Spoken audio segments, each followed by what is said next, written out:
اعوذ باللہ من الشیطان الرجیم بسم اللہ الرحمن الرحیم اذا الشمس كورت واذا النجوم انكدرت واذا الجبال سيرت واذا العشار عطلت واذا الوحوش حشرت واذا البحار سجرت وَإِذَا النُّفُوسُ زُوِّجَتْ وَإِذَا الْمَوْءُودَةُ سُئِلَتْ بِأَيِّ ذَنبٍ قُتِلَتْ وَإِذَا الصُّحُفُ نُشِرَتْ وَإِذَا السَّمَاءُ كُشِطَتْ وَإِذَا الْجَحِيمُ سُعِّرَتْ وَإِذَا الْجَنَّةُ أُزْلِفَتْ عَلِمَتْ نَفْسٌ مَّا أَحْضَرَتْ صدق اللہ العظیم۔ بزرگوں، پیارے بھائیوں، یہ سورہ تکویر ہے۔ جیسے سورہ انفطار میں نے عرض کیا تھا کہ من سرہ ان یرا یوم القیامت رأی العین من سرہ ان ینظر الی یوم القیامت رأی العین فلیقرأ اذا الشمس کورت۔ جس آدمی کو یہ پسند ہو کہ وہ قیامت کے دن کو اپنی نری آنکھوں سے دیکھے تو اس کو چاہیے کہ اذا الشمس کورت پڑھے۔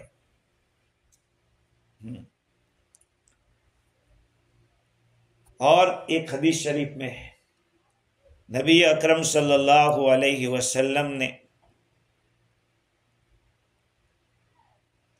جب صدیق اکبر رضی اللہ عنہ نے پوچھا کہ حضور آپ کی اتنی عمر تو ہے نہیں، پھر بھی آپ کے اوپر بڑھاپا آ گیا، حالانکہ رسول اکرم صلی اللہ علیہ وسلم کے چہرے انور کے اندر 20 بال سے زیادہ سفید نہیں تھے، پھر بھی یہ کہا گیا۔ کیا مطلب؟ معلوم ہوا کہ سفیدی صرف بال سفید ہو جانے سے نہیں ہوتی ہے، آدمی کے اوپر بہت زیادہ ٹینشن آنے سے بھی بڑھاپے کا ظہور ہوتا ہے، اور بال سفید ہونے ہی سے بڑھاپے کا ظہور ہو جائے وہ نہیں، اور جہاں بال سفید ہو جائے بوڑھا ہو گئے وہ بھی نہیں ہے۔ ہاں، نبی اکرم صلی اللہ علیہ وسلم نے فرمایا کہ شیبتنی سورۃ ہود سورۃ الواقعہ، مجھے بڑھا کر دیا سورہ ہود نے، فاستقم کما امرت۔ اللہ تعالیٰ نے حضور کو حکم دیا فاستقم کما امرت، جیسے حکم دیا ہے ویسے سیدھے استقامت کے ساتھ۔ استقامت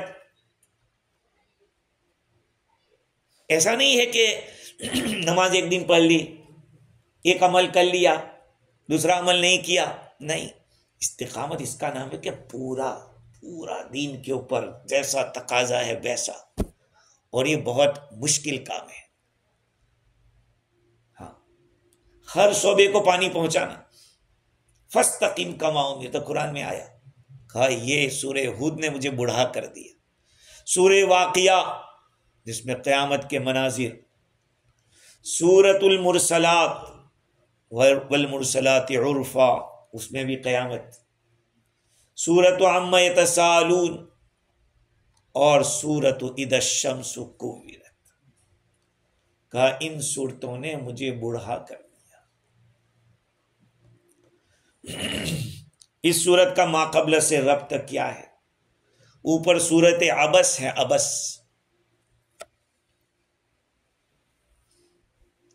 اس کے اندر اللہ تعالیٰ نے قرآن مجید کے کچھ اوصاف بیان کیے ہیں۔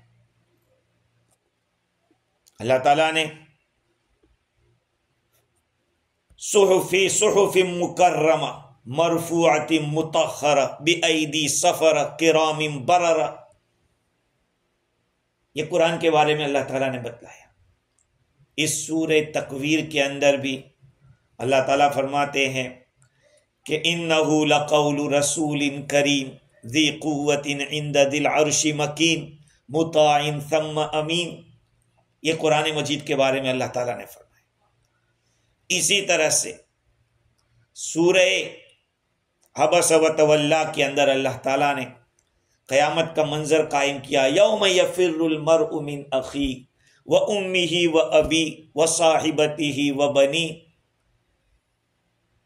اس دن آدمی اپنے بھائی سے بھاگے گا، اپنی ماں سے بھاگے گا، اپنی بیوی سے بھاگے گا، سب سے ایسا منظر ہوگا۔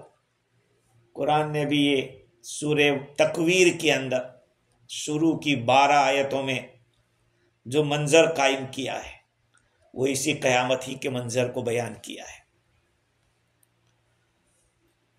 سورہ تکویر اس کا نام کیوں رکھا؟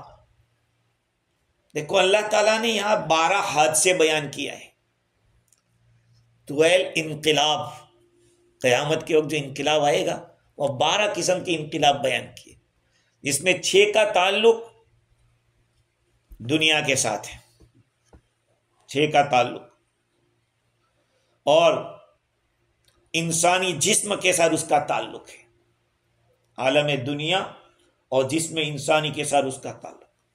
دوسرے جو 6 حادثے ہیں اس کا تعلق آخرت کے ساتھ ہے، وہ انسان کے خیالات، دماغ، سوچ اس کے ساتھ ہے۔ تو سورہ تکویر نام اس لیے رکھا کہ ان سارے حادثوں میں سب سے زیادہ سنگین حادثہ ہے وہ سورج کا ہے۔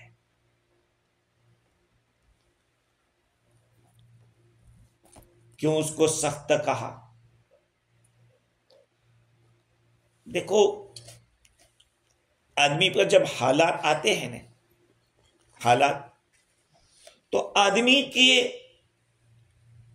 2 قسم کے حالات ہوتے ہیں، ایک تو ڈائریکٹ اس پہ حالات ہوتے ہیں اور ایک اس سے متعلق پر ہوتے ہیں۔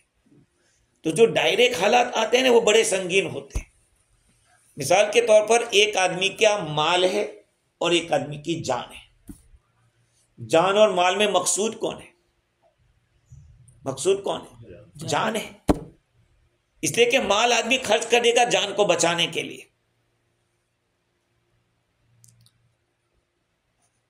اور مال جان کے فائدے کے لیے، جان مال کے فائدے کے لیے نہیں ہے۔ آدمی فائدہ اٹھاتا ہے مال سے، اگر بدن پہ آ جاتی ہے تو خرچ کر ڈالتا ہے، بیمار آدمی ہوتا ہے تو مال کو ڈالتا ہے، بچاؤ کسی طرح سے، جان کو بچاؤ۔ تو اگر کسی کو مال کا نقصان ہوتا ہے تو کیا کہتے ہیں؟ ارے تمہاری جان بچ گئی، شکر کرو، یہ تو پھر پیدا کر دو گے۔ لیکن کسی کے جان کا نقصان ہوتا ہے، دیکھو ابھی ہے نا انسان XYZ ہر ایک بہت بدل گیا 17 سال پہلے کا جو یہاں ماحول تھا ایک پورے ملک کا، اس میں اور ابھی میں بہت بڑا فرق ہے۔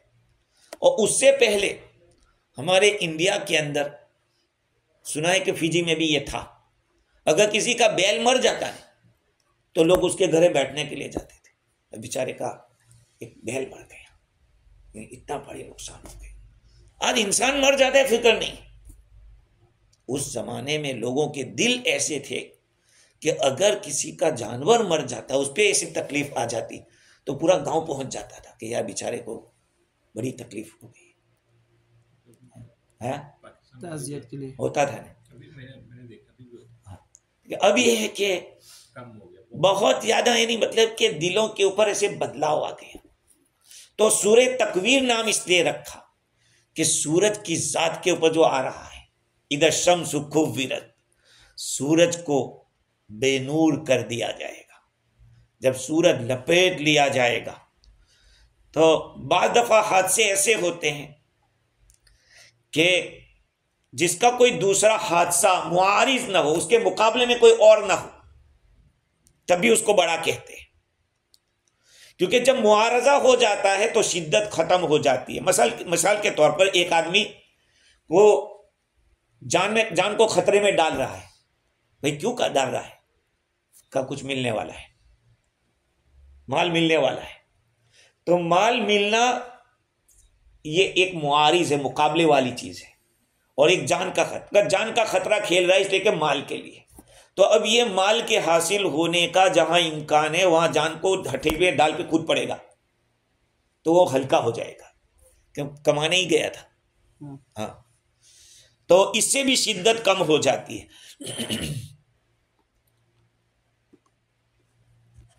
یہ جو 12 حادثے ہیں، ان حادثوں میں بعض تو غیر مقصود بالذات ہے، غیر مقصود بالذات کو نقصان پہنچ رہا ہے، اس لیے جو سب سے بڑا حادثہ تھا اس کو اللہ تعالیٰ نے پہلے بیان کیا، اذا الشمس کورت۔ پہلے 6 قسم کے جو واقعات تھے اس کو ہم ترجمہ سے سن لیں۔ اذا الشمس کورت، جب کہ سورج کو لپیٹ لیا جائے گا، وَإِذَا النُّجُومُ انْكَدَرَتْ، ستارے بے نور ہو جائیں گے، ستارے میلے ہو جائیں گے، وَإِذَا الْجِبَالُ سُيِّرَتْ، جب پہاڑ چلا دیے جائیں گے، وَإِذَا الْعِشَارُ عُطِّلَتْ، 10 مہینے کی گھابن اونٹنی بیکار کر دی جائے گی، چھوڑ دی جائے گی، بھرے ہوئے بادل خالی کر دیے جائیں گے، یہ بھی ترجمہ عشاء کا۔ وَإِذَا الْوُحُوشُ حُشِرَتْ، وحشی جانوروں کو جمع کر دیا جائے گا، وَإِذَا الْبِحَارُ سُجِّرَتْ، جب سمندروں کو بھڑکا دیا جائے گا۔ یہ 6 واقعات ہیں۔ ان 6 واقعات کو بیان کیا اس لیے کہ انسان کی جو توجہ اپنے فائدوں کی طرف، معلوفات کی طرف، مرغوبات کی طرف ہے، اس سے کنیکشن کے ٹوٹنے کا اشارہ ہے۔ نیز شعور اور فہم، سمجھداری، اس کو کشادہ کرنا ہے، ارواح سماویہ کی مدد سے کشادہ کرنا ہے، اور اعمال کی صور مثالیہ کا، جو اعمال انسان کرتا ہے اس کی صورت مثالی ہے، اور ہر نیک اور برے عمل کا بدلہ ظاہر کرنا ہے، جس کو علمت نفس ما احضرت کے اندر اللہ تعالیٰ بیان کر رہے ہیں۔ اب دیکھیے پہلی 2 چیزیں، سورج کو بے نور کر دیا جائے گا، ستارے میلے ہو جائیں گے، اس سے انسان کا کیا فائدہ ہے؟ انسان کی بہت ساری حاجتیں آسمان کے ساتھ وابستہ ہے، وہ منقطع ہو جائے گی۔ جیسے کہ آدمی کا دنیا میں ایسے چلنا پھرنا سورج کی روشنی کے اندر ہے کہ نہیں؟ سورج کی روشنی میں چلنا پھرنا ہوتا ہے۔ اسی طرح سے موسموں کے فائدے، سورج نہ ہو تو گرمی کہاں ہوگی ہے؟ موسموں کا پتہ کیسے چلے گا کہ یہ موسم گرما ختم ہو رہا ہے، سرما شروع ہو رہا ہے، ونٹر شروع ہو رہا ہے، سمر جا رہا ہے، مہینوں کا بدلنا، ہمارے پھل فروٹ کا پکنا بڑھنا، یہ ساری چیزیں سورج اور چاند کے ساتھ۔ رات کو چلنے والوں کو ستاروں کے ذریعے راستوں کا معلوم ہونا، انسان کا اس سے کنیکشن ہے، تو کہا کہ سارے کنیکشن ٹوٹ جائیں گے۔ ابھی تو باقی ہے کہ تکویر کے کیا معنی ہے۔ اسی تیسرے نمبر پہ تسییر جبال، پہاڑوں کو چلانا۔ پہاڑوں کو چلا دیں گے تو کیا ہوگا؟ آج زمین کے اندر زلزلہ آئے گا، انسان کا جو سکونت رہنے کا جو ایک اطمینان ہے خطرہ رہے گا۔ جس وقت زلزلہ آتا ہے کئی دنوں تک لوگوں کو نیند نہیں آتی کہ ابھی زمین ہل رہی ہے، ابھی ہل رہی ہے، پتہ نہیں اور کیا ہوگا. تو اپنے گھروں میں سکون نہیں ملتا ہے. جب پہاڑ چلا دیے جائیں گے زمین پہ بھونچال آئے گا. اسی طرح سے زمین کے اندر سے جو معادن ہے، لوہا ہے، تانبا ہے، یہ زمین سے تو نکل رہا ہے. کھیتی کا اگنا، پھلوں کا لگنا، چشموں کا بہنا، یہ ساری چیزیں ایسی ہے کہ انسان کی زندگی سے اس کا تعلق ہے، یہ سب منقطع ہو جائے گا. وَإِذَا الْعِشَارُ عُطِّلَتْ، اور 10 مہینے کی گھابن اونٹنی کو بیکار کر دیا جائے گا. اونٹنی بیکار ہو جائے گی، دودھ گھی کہاں سے کھائیں گے؟ ایک تو گھابن اونٹنی ہے اور وہ بھی 10 مہینے کی ہے. اس کی بعد ہم آگے بات پڑھیں گے. لیکن یہ ہے کہ اونٹنیوں کو بیکار کیا جائے گا، اس سے ہمارا کون سا تعلق ہے ہماری زندگی کے ساتھ؟ تو جب اونٹنی بیکار ہو جائے گی، نہ دودھ ملے گا، نہ گھی ملے گا، نہ ان کے اوپر جو اون لگا ہوا ہے، حیوانات کی نسلیں رک جائے گی، سست ہو جائے گی. گویا کہ مطبخ اور کھانا خزانہ سب ختم ہو جائے گا، برباد ہو جائے گا.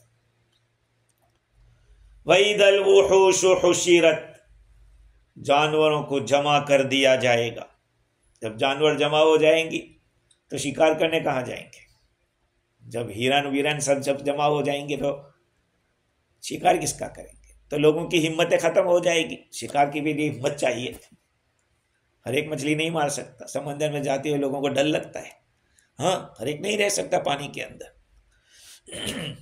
جانوروں کو مسخر کرنا، اس کو تابع کرنا. اسی طرح جانوروں کی کھالیں نکال کر ان کا اون استعمال کرنا، نافع نکالنا، مشک کا جو نافع ہوتا ہے وہ، یہ سارے فائدے ختم ہو جائیں گے. یہ کہا کہ وَإِذَا الْبِحَارُ سُجِّرَتْ، جب سمندروں کو بھڑکا دیا جائے گا. بھڑک جائیں گے تو کیا ہوگا؟ سمندر سوکھے ہو جائیں گے، سوکھ جائیں گے سمندر. جب سوکھ جائیں گے تو مچھلی کہاں ماریں گے؟ سمندر کا سفر کہاں سے کریں گے؟ بحری تجارتیں رک جائے گی. ہوتی نے کر دیا تو کیا ہوا؟ ہو گیا نا بند، کتنا کچھ ہو گیا نقصان سمندر کے راستے سے.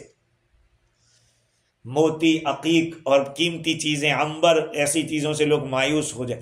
کہا کہ یہ جو 6 چیزیں ہیں ان کا تعلق انسانی زندگی کے ساتھ ہے، کہ وہ سب کنیکشن کٹ آف ہو جائے گا.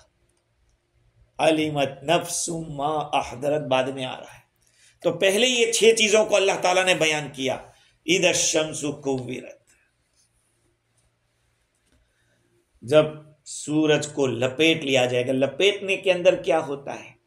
آدمی اس کو راؤنڈ کر دیتا ہے، کسی بھی چیز کو لپیٹتا ہے. اب اس کو لپیٹنا ہوگا تو گول گول چلائے گا، گول گول چلائے گا تو یہ چیزیں چھپ جائے گی.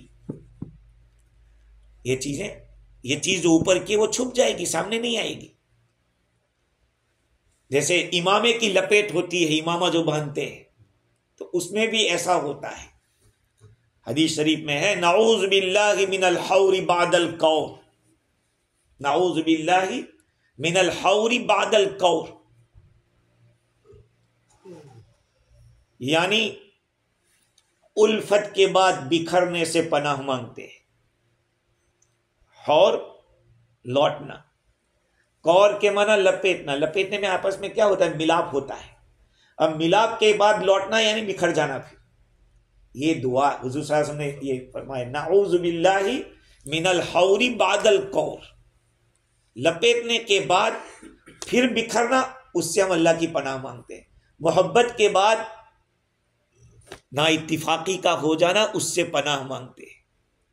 خیر، تو تکویر کے معنی، تعین کے معنی، لفن کے معنی سب ایک ہی ہے. جب کسی چیز کو لپیٹا جاتا ہے تو کوئی شک نہیں، وہ چیز آنکھوں سے اوجھل ہو جاتی ہے، چھپ جاتی ہے. جب سورج کو لپیٹ لیا جائے گا کا مطلب یہ ہے کہ اس کا نور ختم ہو جائے گا، اس کی روشنی نکل جائے گی. سورج کے بدن سے اس کا نور ختم ہو جائے گا اور لوگوں کی آنکھوں سے غائب ہو جائے گا. اسی لیے بعضی لوگوں نے یہ کہا ہے کہ اذا الشمس کوورت کا مطلب ہے کہ جب سورج کی روشنی مدھم پر جائے گی، سورج بے نور ہو جائے گا، یہ ترجمہ کیا۔ اور بعضوں نے یہ کہا کہ جب سورج کو گرہن لگ جائے گا، یہ بھی ترجمہ کیا۔ اور حسن بصری رحمۃ اللہ علیہ فرماتے ہیں محی ضوءھا، اس کی روشنی مٹا دی جائے گی۔ بعضوں نے یہ بھی کہا ہے کوورت کے معنی ہے آپ اس کو کسی جگہ پہ پھینک دو، یہ بھی معنی ہے۔ کورت الحائط کے معنی میں یہاں تک کہ سورج گرا دیا جائے گا۔ اذا الشمس کوورت، جب سورج کو آسمان سے پھینک دیا جائے گا۔ حدیث شریف میں ہے کہ یہ سورج اور چاند سوران مکوران، جو پنیر کی ٹکیا ہوتی ہے جس میں کوئی روشنی نہیں ہوتی، کہا وہ اس طرح سے ہو جائیں گے قیامت کے دن۔ قیامت کے دن ایسے ہو جائیں، روشنی نہیں ہوتی۔ اور سور کے ایک معنی بیل بھی آتے ہیں۔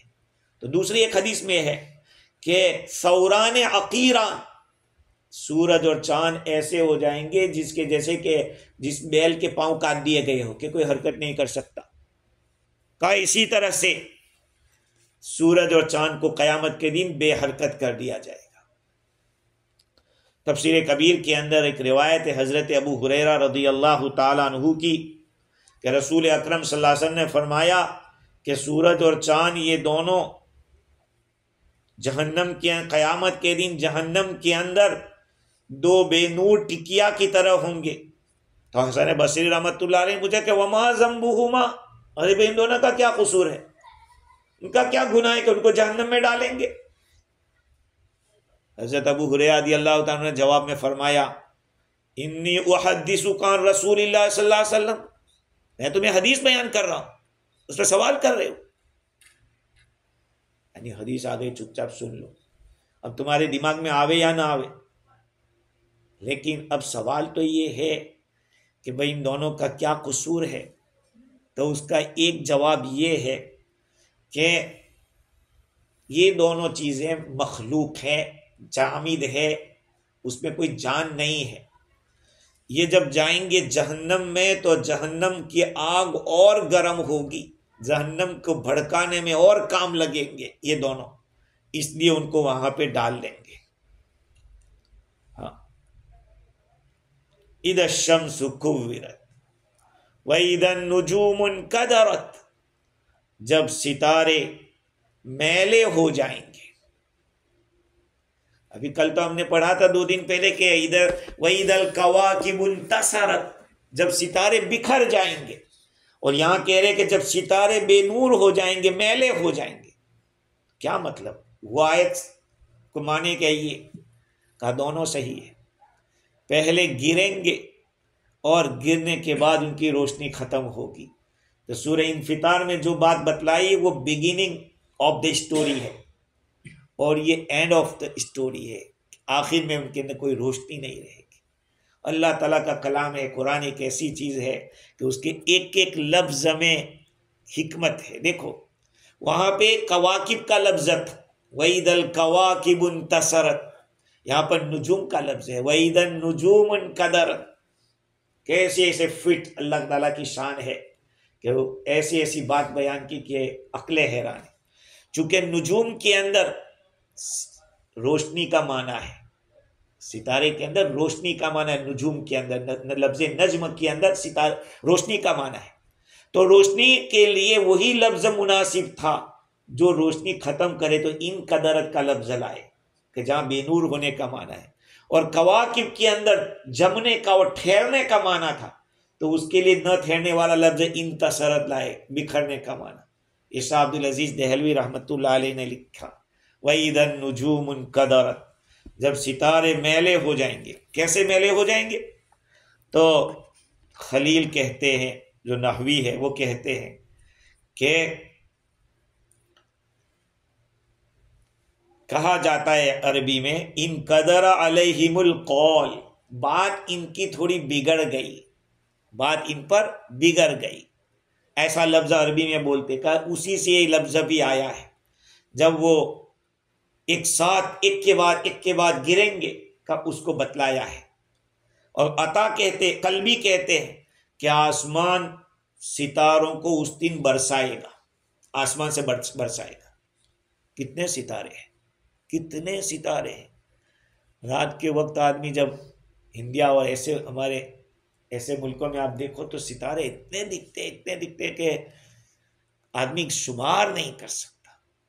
تو قلبی مفسر قلبی کہتے ہیں کہ آسمان ستارے برسائے گا زمین کے اوپر۔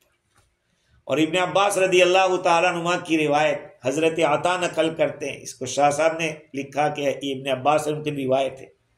وہ فرماتے ہیں کہ جو فرشتے آسمان کے اوپر ہیں، جب ان کی موت آ جائے گی، زمین و آسمان کے جتنے فرشتے ہیں وہ جب مر جائیں گے، اور انسان جتنے بھی ہیں مر جائیں گے، تو وہ اصل میں جتنے بھی ستارے ہیں وہ آسمان اور زمین کے بیچ میں قندیل کی طرح لٹکے ہوئے ہیں۔ قندیل ہے نا، جیسے یہ لٹکا ہے، جھومر لٹکا ہوا ہے، کبھی کبھی ایسی لائٹیں ہوتی ہیں اس کو لٹکایا جاتا ہے۔ کہا ستارے بھی لٹکے ہوئے ہیں آسمان اور زمین کے بیچ کے اندر، اور ان کے بیچ میں ایک نور کی زنجیر ہے، چینل ہے، اور وہ چینل جو ہے فرشتوں کے ہاتھ میں ہے۔ جب فرشتے مر جائیں گے، آسمان اور زمین میں جتنے بھی مخلوق ہے وہ مر جائے گی، تو وہ جو زنجیر ہے وہ چھوٹ جائے گی۔ جب زنجیر چھوٹے گی تو سارے ستارے فرشتوں کے ہاتھ سے زنجیر کے چھوٹنے سے وہ بھی گریں گے۔ وَإِذَا النُّجُومُ انْكَدَرَتْ وَإِذَا الْجِبَالُ سُيِّرَتْ، اور جب پہاڑوں کو چلا دیا جائے گا، پہاڑ کو چلائیں گے، زمین کے اوپر جو اللہ تعالیٰ نے جس چیز کو رکھا ہے زمین کو سنبھالنے کے لیے، چون زمین استپے لرز آمد، وہ شیخ سعدی رحمت اللہ علیہ نے وہ بات بتلائی، زمین استپے لرز آمد ستو فرو کوفت بردام نشمیخ کو ہے۔ زمین کے اوپر چونکہ پانی سے زمین بنی ہے نا، تو اب وہ پانی کے اوپر زمین ایسی ہو رہی تھی، تو اللہ تعالیٰ نے میخ نیلا گاڑ دیا پہاڑ کا زمین کے اوپر۔ اب ظاہری بات یہ نیلے ہی نکل جائیں گے تو کیا ہوگا، پہاڑوں کو ہی چلا دیا جائے گا۔ قرآن مجید میں وَسُيِّرَتِ الْجِبَالُ فَكَانَتْ سَرَابًا، پہاڑوں کو چلا دیا جائے گا تو سراب لگے گی۔ سراب جانتے ہیں؟ ایک ہے شراب، ایک ہے سراب، دونوں میں فرق ہے۔ سراب اس کو کہتے ہیں کہ آدمی دور سے ریت کو دیکھتا ہے، بالو کو دیکھتا ہے تو ایسا لگتا ہے کہ وہاں پانی ہے، لیکن وہ پانی نہیں ہوتا، وہاں جاتا ہے تو لگتا ہے کہ دور ہے پانی، وہ سراب کہلاتا ہے، اس کو سراب کہتے ہیں۔ اور جو گجراتی اور ہندی میں تو سراب بددعا کو کہتے ہیں کہ اس نے شراب دی ہے اس کو، ہے شراب تو پینے کی ہوتی ہے، اچھا شراب کہتے ہیں۔ تو یہ سراب ہے، اس کو عربی میں کسراب، والذین کفروا اعمالهم کسراب بقیعۃ یحسبہ الظمآن ماء، اللہ تعالیٰ فرماتے ہیں کہ وہ لوگ جنہوں نے کفر کیا ان کے اعمال کی مثال اس سراب کی طرح ہے جو ٹیلے دور شکل میدان میں دکھ رہا ہے۔ یحسبہ الظمآن ماء، دور سے دیکھنے والا گمان کرتا ہے کہ یہ پانی ہے، حتی اذا جاءہ لم یجدہ شیئا، یہاں تک کہ اس کے پاس آتا ہے تو کوئی چیز نہیں پاتا۔ وجد اللہ عندہ، وہاں اللہ کو پاتا ہے، اس کی موت ہو جاتی ہے پھر اس کا پورا حساب ہوتا ہے۔ تو یہ ہے سراب۔ تو قرآن کہتا ہے کہ جب پہاڑوں کو چلا دیا جائے گا تو وہ سراب بن جائیں گے، اگر ہوا کے اندر ہے تو مرت صاحب بادلوں کی طرح ہو جائیں گے۔ تو وَإِذَا الْجِبَالُ سُيِّرَتْ، اصل میں جو پہاڑ زمین کے لنگڑ ہے اور فرش کے مانند ہے، جب ان کا یہ حال ہوگا تو زمین کا کیا حال ہوگا وہ سوچ لو۔ وَإِذَا الْعِشَارُ عُطِّلَتْ، اور جب 10 مہینے کی گھاپن اٹھنی کو بیکار چھوڑ دیا جائے گا۔ جس اونٹنی، ایک تو اونٹنی ہے، عرب کی پراپر پاپولر جو ایک پراپرٹی سمجھی جاتی تھی وہ کیمل تھا، اور وہ بھی 10 مہینے کا گھابن، ایسی اونٹنی.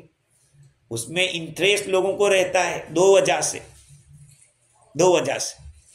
ایک تو بچہ ملے گا، اور دوسرا دودھ ملے گا، اور دودھ میں بھی ڈبل خوشی. ہمارے فجی میں جب تھا میں تو بہت ملتا تھا، پیوس کہتے ہیں یہ لوگ.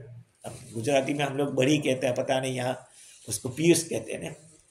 اس کی خوشی کہ بھائی جب پہلی دفعہ دھوتے ہیں بچہ دینے کے بعد اس کی مٹھائی بنتی ہے، وہ بڑی اچھی ہوتی ہے اور لذیذ چیز ہے وہ. وہاں بہت فجی میں گائیں زیادہ ہیں اور پالنے والے بیچارے اس کا یہ کرتے اہتمام کرتے ہیں خاص طور پر. تو یہ خوشی یہ، اور پھر اونٹ جیسے بڑے جانور کے اندر تو اور زیادہ دودھ ہوتا ہے. اللہ تعالیٰ نے ایسی چیز کی بات یہاں پر کر دی، وَإِذَا الْعِشَارُ عُطِّلَتْ، جب کہ 10 مہینے کی گھابن اونٹنی کو بیکار چھوڑ دیا جائے گا، کوئی دھیان نہیں دے گا اس کی طرف. 10 مہینے کی ہوتی ہے، وہاں سے لے کر 12 مہینے تک اس کو اشار کہتے ہیں، کیونکہ بچہ 12 مہینے تک میں پیدا ہوتا ہے اونٹ کا. اور عرب حضرات کے نزدیک سب سے اگر کوئی قیمتی جانور یا کوئی چیز ہے تو یہ گھابن اونٹنی ہے. ابن عباس رضی اللہ تعالیٰ فرماتے ہیں کہ عطلت کے معنی ہے گھر والے اس کو چھوڑ دیں گے، کوئی دھیان نہیں دیں گے، اس لیے کہ قیامت کے دن ان کے اوپر حالات ہی ایسے ہوں گے کہ اس کی کیا فکر، اپنی فکر کرو. ہوتا ہے نہیں. 2002 میں آپ تھے مدرسے میں ماتلی والا، ہاں، اس وقت وہ زلزلہ آیا تھا. ایک صاحب باتھ روم کے اندر نہانے گئے تھے، ان کو یہی پتا نہیں کہ میرا کیا حال ہے، باہر نکل گئے. جب زلزلہ آیا تو باہر نکل آئے، تو پھر گھر والے یہ کیا حال ہے. آپ سوچیے یہ دنیا کے اندر ایک زلزلہ، قیامت کا نہیں تھا وہ زلزلہ، تو پھر کیا ہوگا. وَإِذَا الْعِشَارُ عُطِّلَتْ. عرب حضرات کو یہ اونٹنی کا لفظ لا کر خطاب کیا گیا اس لیے کہ ان کی زندگی کا بڑا دار و مدار اور ان کی جو بڑی پراپرٹی تھی وہ یہ سمجھی جاتی تھی. اور ادھر اشارہ اس بات کی طرف ہے کہ جو مال ہے وہ مال ختم ہو جائے گا، ملکیتیں ختم ہو جائے گی، لوگ اپنی ذات کے اندر اتنے مشغول ہو جائیں گے. یوم لا ينفع مال ولا بنون الا من اتى اللہ بقلب سلیم. اس دن نہ نفع دے گا مال، نہ اولاد ہے، نہ مال نفع دے گا، نہ اولاد، نہ لڑکے نفع دیں گے. الا من اتى اللہ بقلب سلیم، مگر وہ آدمی جو اللہ تعالیٰ کے دربار میں صحیح سالم دل لے کر آیا ہوگا، جس کا ایمان صحیح ہوگا، جس کا عقیدہ صحیح ہوگا، کہا وہ آدمی محفوظ رہے گا. تو مال کا یہ حال ہے. وَلَقَدْ جِئْتُمُونَا فُرَادَا كَمَا خَلَقْنَاكُمْ أَوَّلَ مَرَّةٍ. اللہ تعالیٰ فرمائیں گے تم ہمارے پاس اکیلے اکیلے آئے، کچھ بھی لائے نہیں. جیسے پہلے ہم نے پیدا کیا تھا ننگ دھرنگ، کہا ایسے ہی تم آگے، کچھ بھی نہیں، سب چھوٹ گیا. اب دیکھیے مال کے ساتھ انسانی تعلق کا انقطاع یہاں بیان کیا ہے. اور بھی بہت سارے مال ہیں، روپیہ، پیسہ، پراپرٹیاں، سب کچھ ہے، اللہ تعالیٰ نے اس کا تذکرہ نہیں کیا. اونٹنی کا تذکرہ کیا، اور وہ بھی 10 مہینے کی گھابن کا. کیوں ایسا؟ اس لیے کہ مال و دولت جتنی دوسری چیزیں ہیں ان کی اتنی حفاظت کی ضرورت نہیں پڑتی جتنی کہ جانور کی حفاظت کی ضرورت پڑتی ہے. بارش ہو رہی ہے، ان کو یہاں سے نکال کے دوسری جگہ لے جاؤ. گرمی زیادہ ہے تو دھوپ میں سے نکال کر چھاؤں میں لے آؤ. سردی کا موسم ہے تو چھاؤں میں سے نکال کے دھوپ میں لے جاؤ. اس کی جگہ کی حفاظت کرو، صفائی رکھو، یہ ساری چیزیں. اس کے مقابلے میں مکان کوئی اٹھا کے نہیں لے جائے گا. اسی طرح کھیتی ہے، اس کو بھی حفاظت کی ضرورت، لیکن اتنی زیادہ نہیں. اس کو ٹائم پہ دانا دو، گھاس دو، ہر دم لحاظ رکھو. تو اب سوال ایک ہوتا ہے کہ قرآن مجید نے یہ جو کہا کہ 10 مہینے کی گاون اٹھنی کو چھوڑ دیا جائے گا، تو یہ کب کی بات ہے؟ قیامت سے پہلے کی اگر سور میں پھونکا گیا ہے، اسرافیل علیہ السلام نے اگر سور میں پھونک دیں گے تو سب جانور مر جائیں گے، سبھی مر جائیں گے، جیسے انسان مر جائیں گے ایسے وہ بھی مر جائیں گے۔ اور اگر دوسری دفعہ سور میں پھونکا گیا جس میں قیامت قائم ہوگی کہ لوگ کھڑے ہو جائیں گے، تو پھر اونٹنیاں پھرے گی کیسے بیکار؟ کہاں جائے گی؟ کیسے جائے گی؟ تو اب بتاؤ کہ یہ جو قیامت کا منظر قائم کیا گیا وہ کس وقت کا ہے؟ سور پھونکنے سے پہلے بھی سمجھ میں نہیں آتا، بعد میں بھی سمجھ میں نہیں آتا۔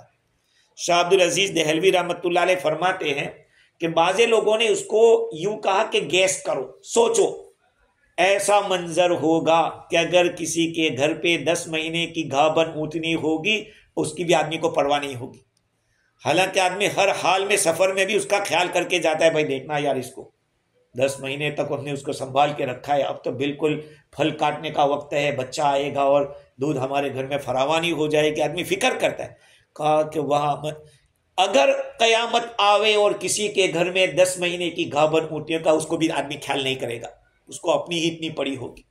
ایک جواب تو یہ، لیکن شاہ صاحب رحمۃ اللہ علیہ فرماتے ہیں، قرآن میں ہے نا، یوم یجعل الولدان شیبا، ایسا دن ہوگا کہ بچوں کو بوڑھا کر دے گا، ہاں بچوں کو بوڑھا کر دے گا۔ شاہ صاحب یہ جواب دیتے ہیں کہ یہ سارے تکلفات کی ضرورت نہیں ہے، اس لیے کہ جس وقت سور میں پھونکیں گے تو آدمی اور حاملہ اونٹنی سب مر جائے گی، لیکن جب دوسری دفعہ پھونکیں گے تو جیسے مرے تھے ویسے کھڑے ہوں گے، وہ جانور کو بھی دوبارہ لایا جائے گا، آگے آ رہا ہے، جانوروں کو بھی دوبارہ لایا جائے گا، تو جو 10 مہینے کی گابن اونٹنی تھی وہ بھی لائی جائے گی، کوئی دھیان نہیں ہوگا اس کا۔ تو شاہ صاحب اس کا جواب یہ دیتے ہیں کہ وہ اونٹیاں جن کے حمل پر 10 مہینے گزر گئے وہ بھی اسی طرح سے زندہ ہوگی، لیکن کوئی دھیان دینے والا نہیں ہوگا۔ وَإِذَا الْعِشَارُ عُطِّلَتْ وَإِذَا الْوُحُوشُ حُشِرَتْ وَإِذَا الْوُحُوشُ حُشِرَتْ، جو جانور مانوس نہ ہو وہ سب وحشی ہے، قربانی صرف پالتو کی ہوتی ہے، وحشی کی نہیں ہوتی ہے۔ ہرن کو بھی کسی نے پال کے رکھا اس کی قربانی نہیں ہوگی، کیونکہ وہ اسی لائن میں رہے گا۔ نبی اکرم صلی اللہ علیہ وسلم کے زمانے میں جو پالتو کہا گئے وہ پالتو، جو پالتو نہیں، اب چاہے اس کو کوئی شیر کو بھی پالتو کر دے وہ پالتو نہیں کہلائے گا، وہ وائلڈ ہی کہلائے گا، پھاڑ کھانے والا ہی کہلائے گا۔ تو وَإِذَا الْوُحُوشُ حُشِرَتْ، حضرت قتادہ فرماتے ہیں کہ مکھی تک بھی جو بھی دنیا میں آیا تھا اس کو دوبارہ آنا پڑے گا، ہر چیز کو اللہ تعالیٰ لائیں گے، اور کونے سے لائیں گے۔ معتزلہ تو یہ کہتے ہیں کہ اس لیے لائیں گے کہ اللہ تعالیٰ کے اوپر ضروری ہے، نعوذ باللہ، کہ دنیا میں جس کو جو تکلیف پہنچی تھی اس کے تکلیف کا بدلہ دیا جائے، پھر دوبارہ ان کو کہا جائے گا کہ جاؤ، اگر اللہ چاہے گا تو کسی کو باقی رکھے گا جنت میں، کسی کو چاہے گا تو یہ کر دے گا، فنا کر دے گا۔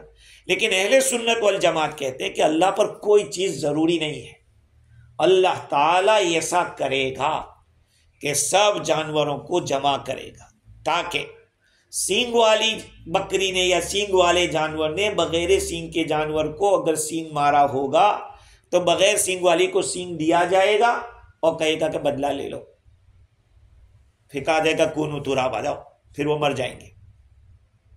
سوال یہ ہے کہ اس کو یہاں بیان کرنے کی ضرورت کیا ہے کہ جانوروں کو جمع کیا جائے گا؟ اس کی ایک وجہ تو یہ کہ قصاص، بدلہ دلانا، جس نے جس کے ساتھ ظلم کیا ہے اس کو اس کا بدلہ دیا جائے گا، انصاف دلایا جائے گا۔ جب جانوروں میں ہوگا تو جنات و انسان میں کیوں نہیں ہوگا؟ یہ صرف نہیں کہ انسانوں ہی کا ہوگا، جناتوں کو بھی جو ستاتے ہیں ایک دوسروں کو، اس کو بھی حساب ہوگا، ان کو بھی پکڑا جائے گا کہ کیوں ستایا تھا تو نے۔ ایک جواب تو یہ ہے۔ ایک جواب یہ ہے کہ اللہ تعالیٰ یہ بتلانا چاہتے کہ قیامت کا جو میدان ہوگا، لوگ ایک دوسرے سے نفرت کرتے ہیں، جانوروں سے، کتے کو دیکھ کر بھاگتے ہیں، شیر کو چیتے کو دیکھ کر آدمی پیشاب کر دیتا ہے کہ کیا ہوگا. کہا ایسے نفرت کے باوجود قیامت کے میدان میں سب ساتھ میں ہوں گے. وہ ایسا بھیانک منظر ہوگا. یہ سب قیامت کے ہولناک منظر کی وجہ سے ہوگا. تیسری بات یہ ہے کہ یہی جانور بھیڑ بکری یہ سب غذا تھی ہماری بھی، اور شیر ببر چیتے بھیڑیے کی بھی غذا تھی، لیکن اس دن کے اندر سارے ساتھ میں جمع رہیں گے، کوئی کسی کو ٹچ نہیں کرے گا. وہ ایسا منظر ہوگا، کوئی کسی کو ٹچ نہیں کرے گا. ان کے جمع ہونے کی ایک وجہ شاہ عبد العزیز رحمت اللہ علیہ نے یہ بتلائی کہ اصل میں دنیا ہی ویران ہو جائے گی. جنگل جنگل نہیں رہیں گے، پہاڑ پہاڑ نہیں رہیں گے، سب میدان ہو جائے گا. تو اب رہیں کہاں؟ ان کے پیچھے آگ لگے گی، دھواں بھاگے گا. اس لیے لاچاری سے وہ آدمیوں کے مجمع میں مکان امن سمجھ کر آ جائیں گے. جیسے آدمی جانوروں کو کبھی کبھی ایسا دیکھا گیا کہ سردی زیادہ ہوتی ہے تو وہ بستی میں آ جاتے ہیں. ہاں ایسا ہوتا ہے کہ بہت زیادہ ٹھنڈی ہوتی ہے تو چیتا اور شیر جیسے جانور بھی جنگلوں سے نکل کر بستی کی آبادی کی طرف آ جاتے ہیں. کہا ایسا ہوگا کہ لوگ اس دن کے بھیانک منظر کی وجہ سے جن انسانوں سے بھاگتے سے انہی کے پاس. اور دوسرا مقصد یہ ہے کہ جانوروں کو اللہ تعالیٰ بدلہ دلانا چاہتا ہے. پھر اللہ تعالیٰ فرمائے گا کونوا ترابا، لیکن کچھ جانوروں کو اللہ تعالیٰ رکھے گا، رہنے دے گا. جن جانوروں کو ذبح کیا گیا تھا، شاہ عبد العزیز رحمت اللہ علیہ لکھتے ہیں کسی بنیاد کے اوپر کہ ان کو جنت کی خاک بنا دیا جائے گا. جو قربانیاں ہو رہی ہیں اللہ کے نام پہ جو ذبح کیے گئے، کہا ان کو جنت کی خاک بنا دیں گے. اور وہ جانور جس سے لوگ لذت حاصل کرتے تھے دیکھ کر، جیسے کہ طوطا ہے، بولنے سے جیسے کہ اپنا پیکاک ہے، طاؤس جس کو کہتے ہیں، مور، طاؤس، ان چیزوں کو اس لیے رکھا جائے گا کہ لوگ اس سے مزہ حاصل کریں. کچھ چیزیں ایسی ہوگی جو کھانے کے پینے کے پرندے ہیں، جیسے ایسے شکار کے، کہا کہ وہ بھی چھوڑ دیے جائیں گے جنت کے اندر تاکہ جنتی اس کو کھا پی کر اس سے فائدہ اٹھاوے. اور کچھ ایسے بھی جانور ہوں گے کہ جن کو آدمی دیکھنا بھی پسند نہیں کرتا، جیسے کہ سانپ ہے، بچھو ہے اور مکھی ہے. ہاں ان کو جہنم میں روانہ کیا جائے گا تاکہ جہنمیوں کے عذاب میں اور اضافہ ہو. اب سوال یہ ہے کہ بھئی ان کا کیا قصور ہے، ان کو جہنم میں بھیجا جا رہا ہے. کہا ان کو عذاب نہیں ہوگا، ہاں وہ اثر پروف ہو جائیں گے. فائر پروف ہوتے ہیں نا، جیسے فائر پروف، کہ وہ فائر جیسے فرشتے بھی تو جہنم میں ہوں گے لیکن وہ ڈیوٹی پہ ہوں گے، وہ فائر پروف ہوں گے، ان کو کوئی آگ نہیں لگے گی. ایسا ہو سکتا ہے کہ ایک آدمی کو ٹھنڈی لگے اور دوسرے کو نہ لگے. جس نے جیکٹ پہنا اس کو نہیں لگ رہی ہے، اور جس نے پہنا ہے اس کو نہیں لگ رہی، نہیں پہنا اس کو لگتا ہے. تو گویا اسی طرح سے جہنم میں بھی ہوگا. اب یہ سانپ اور بچھو ہوں گے، ان کو سزا نہیں ہے بلکہ یہ سزا کے لیے استعمال ہوں گے. اللہ تعالیٰ فرماتے ہیں وَإِذَا الْوُحُوشُ حُشِرَتْ وَإِذَا الْبِحَارُ سُجِّرَتْ، اور جب سمندر کو بھڑکا دیا جائے گا تو کیا ہوگا؟ ظاہری بات ہے جہاں آگ لگتی ہے وہاں پہ پانی چلا جاتا ہے، خشک ہو جاتا ہے. برتن میں پانی ڈال دو اور نیچے آگ جلا دو، تو آگ جلاؤ گے تو دھیرے دھیرے پانی جل جل کے بھاپ ہو جائے گا اور ختم ہو جائے گا، خشک ہو جائے گا. کہا کہ اسی طرح سے سمندر کے اندر جب آگ لگا دی جائے گی تو کیا ہوگا؟ خشک ہو جائے گا. وہاں پر آتا وَإِذَا الْبِحَارُ فُجِّرَتْ، جب سمندروں کو ملا دیا جائے گا. یہاں کہا جا رہا ہے کہ بھڑکا دیا جائے گا، ایک سمندر بن جائے گا اور میٹھا اور نمکین جو پانی تھا وہ دونوں کو ملا دیا جائے گا. تو کیا ہوگا؟ پوری زمین کو وہ عام کر دے گا، سمیٹ لے گا. اب ظاہری بات ہے جہنم کہاں ہے؟ سمندر کے نیچے ہے. تو نہ زمین والے کوئی فائدہ اٹھا سکتے ہیں، دنیا کی مدت ختم ہو گئی ہے، اب حجاب بھی اٹھا لیا جائے گا، نیچے جو آگ ہے اس کی جو تاثیر ہے وہ سمندروں تک پہنچے گی، سمندر کا پانی کھولتا ہوگا، جہنم والوں کے لیے وہ حمیم بن جائے گا، اور ایسی ہوائیں چلے گی جو گرم گرم ہوگی۔ اللہ تعالیٰ نے اسی کو یہاں فرمایا وَإِذَا الْبِحَارُ سُجِّرَتْ۔ آگے یہ 6 چیزیں ایسی ہیں جس کا تعلق انسانی زندگی کے ساتھ ہے۔ اب آگے کی جو 6 چیزیں ہیں اس کا تعلق قیامت کے ساتھ ہے۔ وَإِذَا النُّفُوسُ زُوِّجَتْ وَإِذَا الْمَوْءُودَةُ سُئِلَتْ بِأَيِّ ذَنبٍ قُتِلَتْ وَإِذَا الصُّحُفُ نُشِرَتْ وَإِذَا السَّمَاءُ كُشِطَتْ وَإِذَا الْجَحِيمُ سُعِّرَتْ وَإِذَا الْجَنَّةُ أُزْلِفَتْ۔ جب نفوس کو ملا دیا جائے گا اور جب زندہ درگور کی ہوئی لڑکی سے پوچھا جائے گا، تجھے اس سے پوچھا جائے گا کس گناہ میں وہ قتل کی گئی تھی، ہاں زندہ درگور کی ہوئی لڑکی سے پوچھا جائے گا کہ بھئی تجھے کیوں مارا گیا تھا۔ وَإِذَا الصُّحُفُ نُشِرَتْ، نامہ اعمال کو پھیلا دیا جائے گا، آسمان کی کھال کھینچ لی جائے گی، اور جہنم کو بھڑکایا جائے گا اور جنت کو قریب کیا جائے گا۔ عَلِمَتْ نَفْسٌ مَا أَحْضَرَتْ، اس وقت ہر نفس کو پتہ چل جائے گا کہ اس نے کیا حاضر کیا ہے، کیا لے کر آیا ہے۔ یہ ساری چیزیں ہونے والی ہیں۔ یہ آخری جو 6 باتیں ہیں اس کے بارے میں ہم بعد میں بات کریں گے۔ اصل میں پہلی جو 6 چیزیں ہیں اس کا تعلق دنیا کے ویران ہونے کے شروع زمانے کی بات ہے، اور بعد کی جو 6 باتیں ہیں اس کے اندر قیامت کے بارے میں ہے۔ پہلی جو 6 چیزیں اس کے بارے میں تو فکس نہیں کر سکتے کہ دنیا کے ختم ہونے کے بعد ایسا ہوگا، ختم ہونے سے پہلے ہوگا، لیکن آخری جو 6 ہے وہ تو قیامت کے بعد جب دوبارہ اللہ تعالیٰ پیدا کرے گا اس وقت کی بات ہے۔ خیر مزید گفتگو کل کریں گے انشاءاللہ۔ اللہ تعالیٰ ہم سب کو قرآن مجید کی سمجھ عطا فرماوے، محبت عطا فرماوے، دین پر چلنے والا بنائے۔ آخر دعوانا سبحان اللہ۔